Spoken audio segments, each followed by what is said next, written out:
Hello students, कैसे हो बेटा आप सभी। आज हम क्लास 9 का साइंस का क्वेश्चन पेपर सोल्व करेंगे। और बेटा आपको फाइनल एग्जाम में ऐसा ही क्वेश्चन पेपर देखने को मिलेगा, तो अच्छे से क्वेश्चन पेपर को सोल्व कीजिए। और अगर कोई भी डाउट है किसी भी सब्जेक्ट में, किसी भी टॉपिक में, किसी भी क्वेश्चन में, तो कमेंट बॉक्स में कमेंट भी आप कर सकते हो। आप लोगों के साथ डेडिकेटेड वीडियो और पीडीएफ है वो शेयर कर दी जाएगी। तो चलिए क्वेश्चन पेपर को स्टार्ट करते हैं। इससे पहले बेटा अगर आप चैनल पे पहली बार आए हो तो चैनल को सब्सक्राइब जरूर कीजिए। पहले भी जो इम्पोर्टेंट स्टडी मटेरियल है क्लास 9 का वो आप लोगों के साथ शेयर किया गया है। मैथ का जो पेपर है ऑलरेडी आप लोगों के साथ शेयर कर दिया गया है। और आगे भी और भी जो इम्पोर्टेंट क्वेश्चन पेपर हैं वो आप लोगों के साथ शेयर किए जाएंगे। तो चैनल को सब्सक्राइब कर दीजिए और अपने दोस्तों के साथ भी शेयर कर दीजिए। और बेटा अगर आप इस चैनल पे जो भी स्टडी मटेरियल शेयर किया जा रहा है सिर्फ आप उतना करके जाते हो तो I am damn sure you can score 80 out of 80। Because जो स्टडी मटेरियल बेटा मैं आप लोगों के साथ शेयर कर रही हूँ एक भी क्वेश्चन आपको उससे बाहर देखने को नहीं मिलेगा। आपका कंप्लीट क्वेश्चन पेपर इसी स्टडी मटेरियल से आएगा जो मैं आप लोगों के साथ शेयर कर रही हूँ, चाहे वो पीडीएफ की फॉर्म में हो, चाहे वो वीडियो की फॉर्म में हो। तो फटाफट से टेलीग्राम और व्हाट्सएप ग्रुप को भी ज्वाइन कर लीजिए ताकि आपको इम्पोर्टेंट जो स्टडी मटेरियल है वो टाइम से मिल सके। दोनों का जो लिंक है इसी वीडियो के नीचे फर्स्ट पिन किए हुए कमेंट में देखने को मिलेगा। जैसे हमारा फर्स्ट क्वेश्चन है बेटा, जो ऊर्जा गुरुत्वाकर्षण के विरुद्ध होती है उसनू डैश किया जाता है। तो बेटा इसे हम बोलते हैं पोटेंशियल ऊर्जा, पोटेंशियल एनर्जी। नेक्स्ट है आपका मिथेनॉल में जो साउंड की जो स्पीड है वो कितनी होगी जब मिथेनॉल का जो टेम्परेचर है 25 डिग्री सेल्सियस होगा। तो बेटा इसका राइट आंसर होगा ऑप्शन नंबर बी। नेक्स्ट है इन्हां विच केड़ा जानवर परासरण ध्वनियाँ पैदा कर सकता है। तो बेटा परासरण ध्वनियों को हम इंग्लिश में बोलते हैं अल्ट्रासोनिक वेव्स। और अल्ट्रासोनिक वेव्स वो होती है बेटा जो 20,000 हर्ट्ज से ज़्यादा होती है। 20,000 हर्ट्ज से जो ज़्यादा की साउंड होती है जो कि ह्यूमन माइंड नहीं सुन सकता उसे बोलते हैं हम अल्ट्रासोनिक वेव्स। और ये बेटा ये डॉल्फिन क्रिएट करती है। और इन्हीं की हेल्प से जो डॉल्फिन है वो अपना फूड भी बनाती है, एक दूसरे के साथ कम्युनिकेट करती है और साथ में ही बेटा जो अपना शिकार है उसे भी ढूंढती है due to ultrasonic waves. Question number 4 है मीट में कितना प्रतिशत प्रोटीन होता है। तो बेटा मीट में नॉर्मली 20 से लेकर 25 यानी 20 से 25% जो होता है प्रोटीन होता है। तो यहाँ पे ऑप्शन नंबर बी आपका सही आंसर होगा।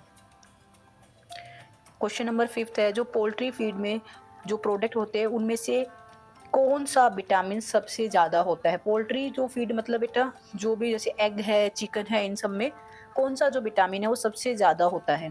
तो इसमें बेटा ऑप्शन ए भी ठीक है, विटामिन ए भी होता है और के भी होता है। तो ऑप्शन सी होगा आंसर इसका, ये दोनों। क्वेश्चन नंबर 6 है रदरफोर्ड ने जो अपना अल्फा जो पार्टिकल्स का एक्सपेरिमेंट किया था उसमें उसने किसकी खोज की। बेटा रदरफोर्ड ने क्या था, एक एक्सपेरिमेंट किया था जिसमें उसने क्या किया था एल्यूमिनियम की एक फॉइल के ऊपर बम्बार्डिंग की थी। काफ़ी ऐसे एलिमेंट्स थे जो कि स्ट्रेट फॉरवर्ड चले गए, कुछ इस तरह से डाइवर्ट भी हो गए। तो इससे उसे पता चला कि जो जो एल्यूमिनियम शीट मैंने ली है उसमें कहीं ना कहीं क्या है जो प्रोटॉन्स है, इलेक्ट्रॉन्स है और एक न्यूक्लियस भी है। मतलब बेसिकली केंद्र की खोज की थी उसने परमाणु में, कि परमाणु में एक केंद्र भी होता है। वैसे भी आप बहुत इंपॉर्टेंट क्वेश्चन है, इसे याद रखिएगा। ये पूरा चैप्टर ही इंपॉर्टेंट है। इसके जो नोट्स है मैं आप लोगों के साथ व्हाट्सएप और टेलीग्राम ग्रुप में शेयर कर दूंगी। आप सभी स्टूडेंट जुड़ जाइए, लिंक इसी वीडियो के नीचे है, वहां से आप इसके नोट्स डाउनलोड करके पढ़ सकते हो।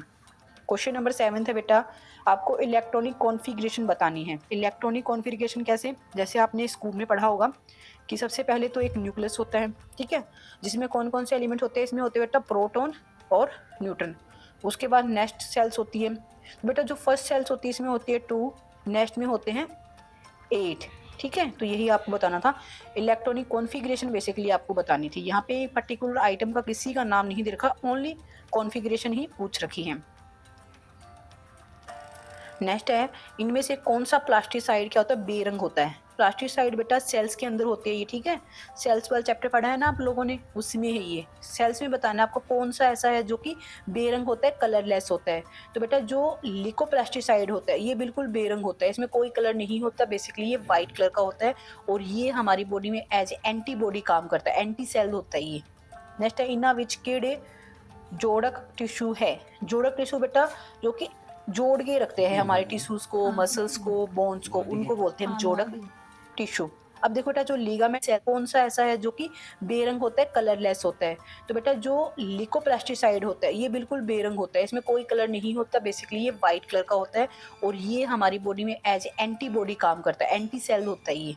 नेक्स्ट है इना विच केड़े जोड़क टिश्यू है। जोड़क टिश्यू बेटा जो कि जोड़ के रखते हैं हमारे टिश्यूज को, मसल्स को, बोन्स को, उनको बोलते हैं हम जोड़क टिश्यू। अब देखो बेटा जो लीगामेंट है ये भी जोड़क टिश्यू है, टिंडल भी है और खून भी है।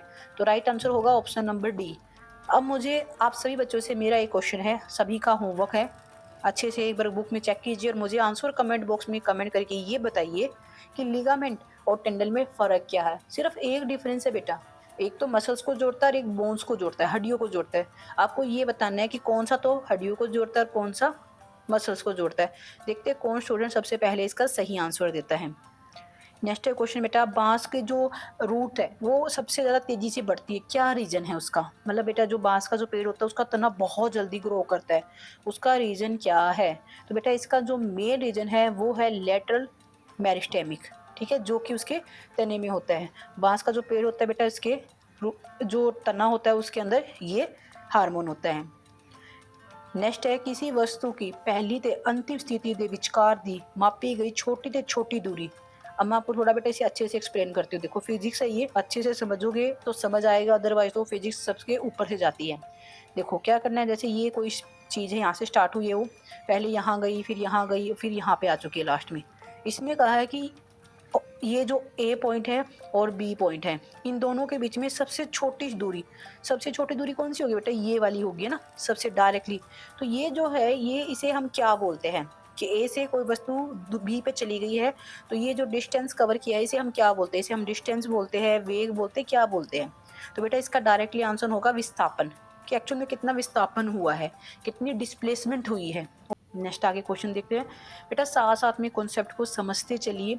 ओनली रूट लर्निंग से एग्ज़ाम क्लियर नहीं होते हैं, और वैसे भी आप नेक्स्ट ईयर अब क्लास 10th के स्टूडेंट बन जाओगे, तो अच्छे से थोड़ा सा अभी से तैयार हो जाइए पढ़ने के लिए, क्योंकि क्लास 10th बोर्ड की क्लास है, अच्छी खासी मेहनत करनी होगी आपको। इसके लिए ज़रूरी है अच्छे से अभी से पढ़ना स्टार्ट कर दो, ताकि आपको क्लास 10th में कुछ भी ऐसा ना लगे कि भाई आप कैसे पढ़ाई होगी। ओके, और इस वीडियो को आप अपने दोस्तों के साथ भी शेयर कर दीजिए, ताकि वो भी अपनी एग्ज़ाम की जो प्रिपरेशन है वो कर पाए, because sharing is always caring. चलो बेटा, क्वेश्चन नंबर 12 है, बल का एसआई यूनिट आपको बतानी है। बेटा जो बल की एक्चुअल में एसआई यूनिट होती है वो होती है बेटा न्यूटन, ठीक है, और न्यूटन को हम मेजर करते हैं किलोग्राम मीटर पर सेकंड स्क्वायर। अब ये भी याद रखिएगा, एसआई यूनिट कुछ एक टॉपिक है जिनके एसआई यूनिट बहुत ज़्यादा इंपॉर्टेंट है। मैं एक चार्ट शेयर कर दूंगी आप लोगों के साथ ग्रुप में, वहाँ से आप सभी एसआई यूनिट याद कर लीजिएगा। सिर्फ एक कंप्लीट पेज है जिसके ऊपर आपको सभी इंपॉर्टेंट एसआई यूनिट है वो देखने को मिल जाएगी। ओके, नेक्स्ट क्वेश्चन है क्वेश्चन नंबर 13। आपको बताना है कि निम्न में से किसकी जड़ता जो है वो सबसे ज़्यादा होगी, मतलब सबसे ज़्यादा जो फोर्स को अपोज करेगी, ठीक है। बेटा ये जो पत्थर होते हैं डिफरेंट टाइप्स की, अगर आप उन्हें धक्का दोगे, ठीक है, तो आपको सबसे ज़्यादा टाइम लगेगा, ज़्यादा आपको फोर्स का यूज़ करना पड़ेगा। तो इनकी जो जड़ता है वो सबसे ज़्यादा होती है, यानी कि वो सबसे ज़्यादा फ्रैक्शन है वो करते हैं। नेक्स्ट है, गति के दूसरे नियम अनुसार किसी वस्तु के ऊपर लगाए गए बल की जो मात्रा है वस्तु के पुंज और प्रवेग दे डैश होती है। यानी कि अगर हम कोई भी वस्तु हमारी तरफ आ रही है उसके ऊपर हम जो फोर्स लगाएंगे वो आपको बताना है कि उस फोर्स पे जो उसका वेट है और जो उसकी वॉल्यूम है उससे किस तरीके से होती है, उल्टी होती है, बराबर होती है, किस तरीके। मैं आपको एक एग्जाम्पल से समझाती हूँ किस तरीके। देखो आप सभी बच्चे क्रिकेट मैच देखते हो, ठीक है। क्रिकेट मैच में क्या होता है कि कोई भी, जैसे बैट्समैन ने बॉल को हिट किया, हिट करने के बाद कोई भी जो फील्डर है जो फील्डिंग कर रहा है, जो बॉल को कैच करने की कोशिश कर रहा है, तो वो क्या करेगा, वो देखेगा कि सामने से बॉल मेरी तरफ आ रही है, तो वो जैसे बॉल आती है ऐसे नहीं है कि वो सडनली वो जहाँ पे भी खड़ा है वहीं से बॉल उसने कैच कर ली, नहीं बेटा, वो अपने आप को एडजस्ट करता है आगे पीछे हाथ को भी, कि हाँ ऐसे बॉल आएगी मुझे इस तरीके से कैच करनी। अदरवाइज आप बच्चों ने नोटिस किया होगा जब आप छोटे बच्चे थे एकदम से बॉल को आपने कैच करने की कोशिश की और आपके हाथ के ऊपर चोट लग जाती थी बॉल की, है ना? तो इस तरह से क्रिकेटर्स को नहीं लगती है, रीज़न बीइंग क्योंकि वो अपने आप को एडजस्ट करते हैं। जितनी स्पीड से बॉल आ रही है उसी तरीके से एडजस्ट किया जाता है। तो यानी कि ये यहाँ पे क्या उल्टा अनुपाती है कि उसके अपोज़िट आपको अपने आप को एडजस्ट करना होता है ताकि आपको चोट ना लगे। ये मैंने आपको प्रैक्टिकल एग्ज़ाम्पल भी बताया बेटा, और मुझे नहीं लगता इस टॉपिक को इससे अच्छा कोई भी आपको समझा सकता है। बहुत रियल लाइफ़ एग्ज़ाम्पल मैंने आपको बताया, और आप अभी से अच्छे से याद रखिएगा क्योंकि क्लास 10th में फिर से ये टॉपिक आपके सामने होगा, वहाँ पे आपको नहीं भूलना है। नेक्स्ट है क्वेश्चन नंबर 15। देखो बेटा, चाँद और धरती के बीच में अगर कोई भी वस्तु है उसमें जो वेट का कितना डिफरेंस आएगा ये पूछ रखा है। अगर आपका बेटा यहाँ पे वज़न है, मान लेते हैं सपोज़ कर लेते हैं आप 60 किलो के हो, ठीक है? 60 केजी, वैसे तो हो नहीं, मुझे पता है आप सभी छोटे-छोटे बच्चे हो, बट लेट्स सपोज़ कर लेते हैं योर वेट इज़ 60 केजी, और अगर आपको चाँद पे आज ही भेज दिया जाए, मैं कहती हूँ चलो उठो अभी आपको चाँद पे जाना है, तो आपका जो वेट होगा वो बेटा सिर्फ़ होगा 10 केजी, यानी कि 1/6 वेट है वो आपका रह जाता है। 60 केजी का एक पर्सन है, उसका वेट हो जाएगा चाँद पे जाके 10 किलो। अब आप मुझे अपने-अपने वेट को बताइए कि आपका वेट एक्चुअल में कितना है और मास पे कितना हो जाएगा, कमेंट करके मुझे बताइए। सभी बच्चों के लिए होमवर्क है ये कि जो भी आपका वेट है आप उसे 1/6 से मल्टीप्लाई करके मुझे ये बताइए आपका जो वेट है चाँद पे कितना हो जाएगा। नेक्स्ट बेटा, दबाव की एसआई यूनिट बतानी है, यानी प्रेशर की। देखो बेटा, जो एसआई यूनिट होती है प्रेशर की वो होती है पास्कल, ठीक है? पास्कल आपको ऑप्शन में कहीं नहीं गिवन। पास्कल के अलावा बेटा, पास्कल को बेटा जब हम मेजर करते हैं तो हम उसे मेजर करते हैं न्यूटन में, ठीक है? तो यहाँ पे आएगा न्यूटन। नेक्स्ट है हिटा दिते विचो कीड़ा टिंडल प्रभाव नु दिखावेगा। ये आपका होमवर्क है, मुझे सभी बच्चे कमेंट करके बताइएगा।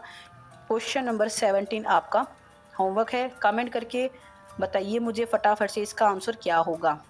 चलिए हम क्वेश्चन नंबर 18 देखते हैं। आर्गन दा परमाणु केड़ा है। देखो बेटा, जो आर्गन है वो मोनो एटॉमिक है, ये याद कर लीजिए, आपको कोई बात नहीं, हो सकता है ज़्यादातर स्टूडेंट को पता ही ना हो, मोनोटॉमिक डायटॉमिक नहीं पता तो भी कोई दिक्कत नहीं है, एक परमाणु होता है इसके अंदर। नेक्स्ट है बेटा, सोडियम विच संयोजक इलेक्ट्रॉन की संख्या बताइए। सोडियम में बेटा टोटल 8 इलेक्ट्रॉन्स होते हैं जो कि संयोजक होते हैं, यानी वेलोसिटी उसकी 8 होती है। नेक्स्ट है, ये बेटा बेसिकली माइंड में होती है। माइंड में जैसे अभी आपको चोट लगी है, एकदम से आपको कोई चीज़ गर्म लगी, तो आपके माइंड में एकदम से इंफॉर्मेशन जाएगी कि हाथ हटा लो, गर्म चीज़ है। तो ये एक इंफॉर्मेशन प्रोसेस होती है, इसी को बोलते हैं हम, ठीक है? इम्पल्स बोलते हैं हम इसे। नेक्स्ट बेटा, आपको फिलिंग द ब्लैंक्स फिल करने हैं। इसमें है कि जो टोमेटा होता है उसके आसपास दो जो गुर्दे के शेप के दो बने होते हैं, जो शेप बनी होती है उन्हें क्या बोलते हैं? देखो बेटा, इस तरीके से होती है, जैसे ये इस तरह से शेप होती है और एक इस तरह की शेप होती है, ठीक है? ये स्टोमेटा यहाँ पे। तो इनको क्या बोलते हैं? इसे बोलते हैं हम गार्ड सेल। क्या बोलेंगे हम इसे? गार्ड सेल, ठीक है। आगे है, रगड़ बल हमेशा गति दा डैश करता है। ये हमेशा बेटा इसका विरोध करता है, इसके अपोजिट होता है। जिस तरफ आप फोर्स लगाओगे, फ्रैक्शन क्या होगी, रगड़ क्या होगी, इसकी अपोजिट डायरेक्शन में होगी। क्वेश्चन नंबर 23 है, किसी वस्तु दा पुंज उस दी डैश दा माप है। उसके बेटा क्या है, उसकी इनर्शिया का माप है, उसके स्टार्टिंग की स्थिति का माप है। आगे आपके सामने बेटा सही और गलत। सभी स्टूडेंट मुझे पहले तो कमेंट करके बताइए, आपने ऑलमोस्ट कंप्लीट पेपर करने को हो, बस आपने एमसीक्यूज वगैरह सोल्व कर लिए। कमेंट करके बताइए कितने बच्चे हैं जिसे अभी तक कंप्लीट पेपर आता है। आप अपने जो स्कोर है वो साथ साथ में चेक कीजिए, और पेपर एंड होने के बाद मुझे कमेंट करके सभी बच्चे बताएंगे कि आपने कितना स्कोर किया, आपके कितने क्वेश्चन राइट हैं।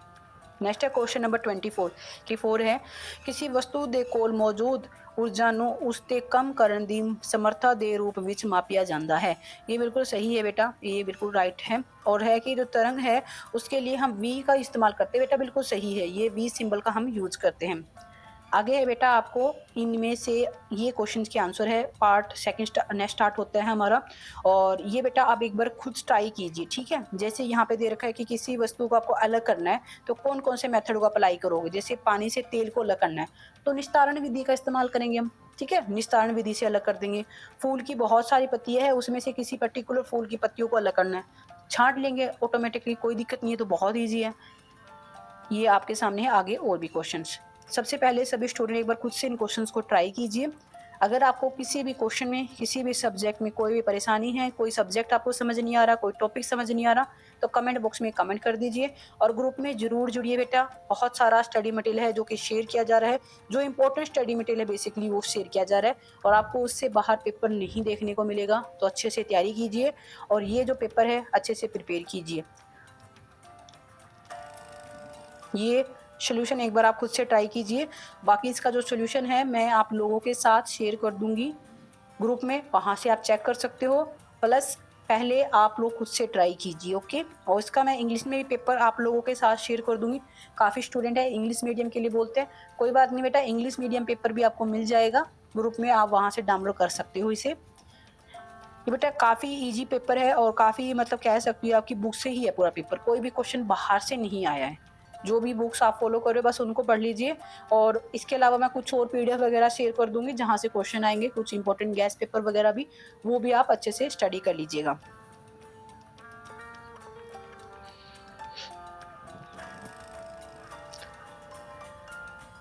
इसके अलावा बेटा एग्जाम में थोड़ी सी प्रेजेंटेशन पे थोड़ा ध्यान रखिएगा। प्रेजेंटेशन किस तरीके से करनी है इस पे मैंने ऑलरेडी एक वीडियो शेयर की है, नहीं देखी है तो अभी वो वीडियो देखिए, बहुत ज़्यादा इंपॉर्टेंट है। कम आंसर राइटिंग करके आप किस तरीके से ज़्यादा नंबर ले सकते हो, ये वीडियो टोटली इसी बेस पे है कि आपको आंसर राइटिंग किस तरीके से करनी है।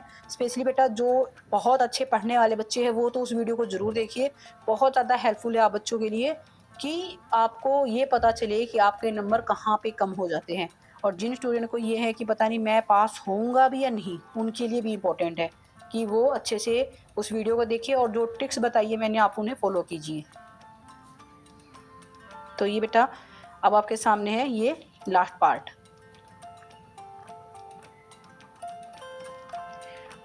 साइंस का पेपर आपका बेटा इससे बाहर नहीं जाएगा, डोंट वरी, अच्छे से कर लीजिएगा इस पेपर को। कोई भी स्टूडेंट इसे ये ना ले कि हम चलो इसमें से सिर्फ पास होने वाला कर लेते बाकी छोड़ देते हैं, नहीं बेटा, आप अभी 10th क्लास में हो जाओगे तो थोड़ी सी पढ़ने की आदत डाल दीजिए, क्योंकि मुझे पता है आप में से काफ़ी स्टूडेंट है जो पढ़ना नहीं चाहते, मतलब जिनको ज़्यादा इंटरेस्ट नहीं है। स्टिल बेटा मेरी एडवाइस है, पढ़ाई बहुत ज़रूरी है, थोड़ा सा ध्यान दीजिए स्टडी पे, टाइम पे फोकस कीजिए। किसी सब्जेक्ट में दिक्कत है तो कमेंट कर दीजिए। ओके बेटा, फिर मिलते हैं नेक्स्ट वीडियो में एक नए टॉपिक के साथ। आप सभी को all the best for your exam.